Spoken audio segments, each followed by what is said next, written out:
One of the most unique and enduring aspects about Counterstrike as a game is that the meta and balance changes move at a glacial pace compared to what you may be used to coming from other mainstream FPS titles.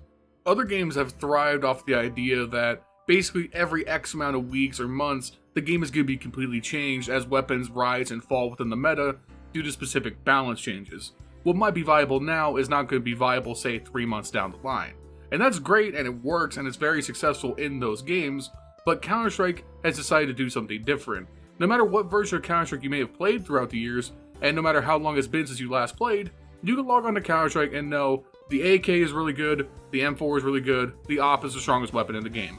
Those things are never going to change. Maybe some small nuances like magazine size, spray control, etc. may change along the way, but the basic idea holds that some weapons are going to be stronger than others due to how the economy is structured.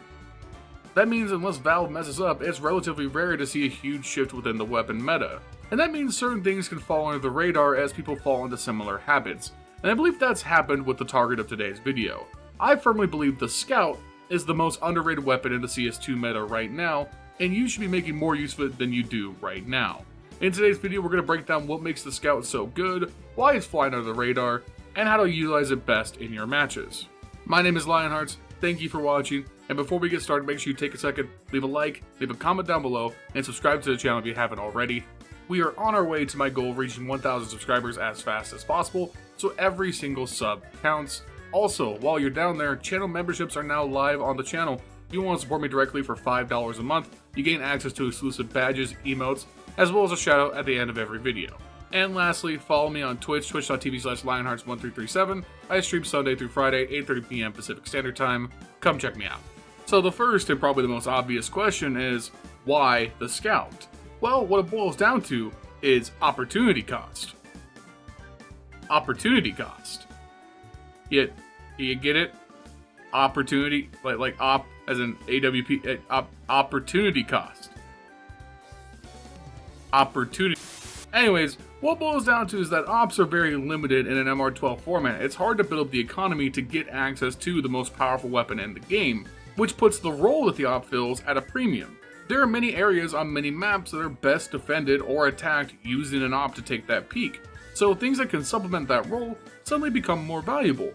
In the past, I speculated, and at the time, the stats showed that the AUG and the SG were on the rise to kind of fill this pseudo-op role. Since then, that has leveled out and mostly faded away, especially the AUG on the CT side. And I believe this is again boiling down to opportunity cost, but in the actual sense, because the CT economy has gotten so strict that affording the AUG even can sometimes be too much. Which means we need something that fills the ops role, is versatile and effective, but won't break the economy. Your options at that point pretty much boil down to the Desert Eagle and the Scout. And the Deagle is amazing, but the Deagle simply can't put up with the Scout at range. The Deagle is this great, versatile, awesome eco threat, but taking it into a half-buy round is really ill-advised because as soon as you have to hold further angles, the Deagle starts to fall off due to its accuracy fall off. Basically, I would separate it like this. I would buy Deagles on save rounds or when we just have the excess money, but we're not really going for a true force buy. I would buy the Scout on rounds where my team is full buying or half buying and we need to supplement the sniper role for a specific position. That's how I tend to differentiate the two.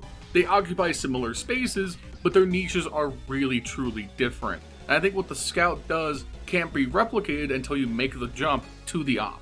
So to me, the things that make the Scout so deadly are this. It's access to the ability to play the sniper role for very cheap, obviously. 2. It's the fact that all damage with the Scout is meaningful damage. And lastly, and surprisingly, is the mobility, something that we'll touch on in just a moment. So firstly, let's talk about the value of the scope in the first place. Something we may just kind of overlook is the fact that scopes make aiming easier, obviously. Because you have a bigger target at farther ranges, it gives you a larger margin of error to acquire your target and hit the headshot. So if you're someone who's used to using the Deagle a lot, but you don't really pick up the Scout, I think you're missing out, because you can look at the Scout as just a bigger Deagle that's easier to aim at further ranges, with the trade-off that it's worse up close. So if you're going to be playing back and looking to just get those picks, the Scout could be the very attractive option in that situation, as we already highlighted. Next up is the damage.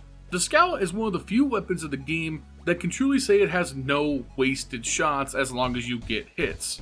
Even if you hit a tag with the Scout, you're doing at least 70 damage. That leaves players basically 2 shots from death from every weapon at every range of the game, and a majority of them will kill in 1 shot depending on that range. So even when you can't click heads, if you click bodies with the scout, you are setting up your teammates to farm assists. That's very valuable. It's not like legging someone with an op, where when you miss with the op or leg somebody, you really feel like you lost out on value because the op's only purpose is to kill somebody in 1 shot, right?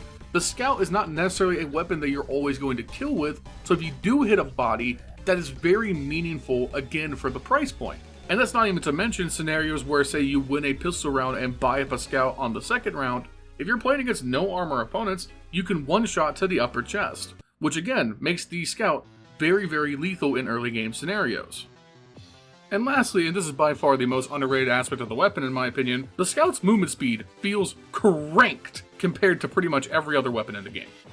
It sometimes feels like you move faster when you scope in with the scout. You are skating around corners at the speed of sound with that scope, looking around corners trying to find those headshots. And dude, it makes the scout the Ferrari swing king in scenarios where you can use it effectively. There's an op hole in the corner, you can shoulder peek that motherfucker at the speed of sound, send him back to the spawn screen, make him wonder what the fuck just happened if you know how to use it effectively. The amount of bullshit, peeker's advantage, 70 ping, 100 ping, interpt around the corner at the speed of sound ass peaks you can pull off with the scout is disgusting. So don't feel the need to be stationary. Get bold. Take those swings, because people aren't going to expect a scoped weapon to skirt around the corner like that. So before we get into the section about how to improve with the scout, let's talk a little bit about when I would be buying scouts. Now I'm going to be honest, most often I'm buying scouts on the second or third round of a half. Those situations where I can't afford a rifle, but I'm feeling a role where a submachine gun is simply not going to be the best option. So this is like holding mid on Mirage or holding longer angles on Inferno. You get what I'm saying. If you're going to be feeling a sniper-esque role, you can't afford the op, you don't want to use the AUG, the scout is by far the best option. I'm also taking it in situations where I know I absolutely need to get a pick. We're on a 4-spy round, it's deep into a game, and it's one of those moments where again our economy is a little bit stifled, but we absolutely need to get an opening. The scout is something I'll reach for, because if you hit that one headshot, it's game changing. That one bullet can open up the game. Very similar to a deagle again, but we need something that's more precise or better suited for a specific scenario. That's where the scout shines. So, how do you go about improving with the scout? Now obviously, first things first, you need to use the scout more, just straight up. You need to get used to using the weapon, get over any kind of fear you have about using it in more situations, put yourself in more and more difficult scenarios where you need to hit headshots, hit flicks, hit drag scopes, and you will improve. The same way you will with the AWP, the AK, the M4. Goes without saying that putting yourself in situations where you have to succeed is going to be the best way to improve.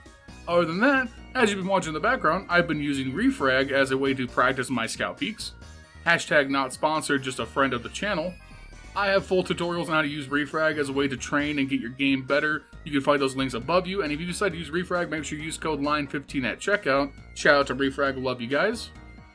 But you know what may be the best place to practice the scout, and you're going to find this one shocking that I'm going to recommend this. It's actually the casual playlist.